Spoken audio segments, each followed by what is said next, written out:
আসসালামু আলাইকুম রহমতুল্লাহ। মুসলিম ভাই বোনদের উদ্দেশ্যে আমার আজকের প্রশ্নোত্তর। প্রথম প্রশ্ন, আচ্ছা বলুন তো, কোন নবী এখনো মৃত্যুবরণ করেননি, বরং জীবিত আছেন?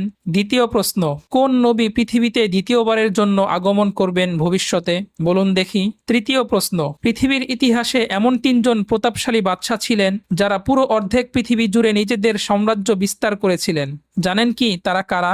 দর্শক বন্ধুরা, প্রশ্নের উত্তরগুলো যদি আপনার আগ থেকেই জানা থাকে তাহলে কমেন্ট বক্সে লিখে যেতে পারেন, আর যদি জানা না থাকে তবে এখন জেনে নিন। প্রথম প্রশ্নের উত্তর, এখনো পর্যন্ত যে নবী মৃত্যুবরণ করেননি তিনি হলেন হযরত ঈসা আলাইহিসসালাম। তিনি এখনো জীবিত আছেন বটে, তবে দুনিয়াতে নয়, বরং তিনি আসমানে জীবিত অবস্থায় বসবাস করছেন। ইহুদিরা যখন হযরত ঈসা আলাইহিসসালামকে হত্যা করার জন্য ধাওয়া করছিল, তখন আল্লাহ ইহুদিদের হাত থেকে রক্ষা করার জন্য তাকে আপন কুদরতে আসমানে উঠিয়ে নেন। সেই তখন থেকেই তিনি আসমানে বাস করছেন। কিয়ামতের আগ মুহূর্তে দাজ্জালের উদ্দেশ্যে তিনি আবার পৃথিবীতে অবতরণ করবেন। আল্লাহু আকবার।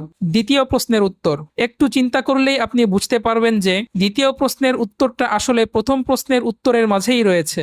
অর্থাৎ পৃথিবীতে দ্বিতীয়বারের জন্য যে নবী আগমন করবেন তিনি হলেন হযরত ঈসা আলাইহিসসালাম। তবে তখন তিনি নবী হিসেবে নন, বরং আমাদের নবীজিরই একজন উম্মত হিসেবে দুনিয়াতে আসবেন। সুবহানাল্লাহ। তৃতীয় প্রশ্নের উত্তর, যে তিন বাদশাহ পুরো অর্ধজাহান জুড়ে রাজত্ব করেছিলেন তাদের একজন ছিলেন নবী যার নাম হযরত সুলাইমান আলাইহিসসালাম, আরেকজন ছিলেন আল্লাহর সৎ বান্দা যার নাম জুলকারনাইন, আরেকজন ছিল কাফের ও স্বৈরাচারী শাসক যার নাম নমরুদ।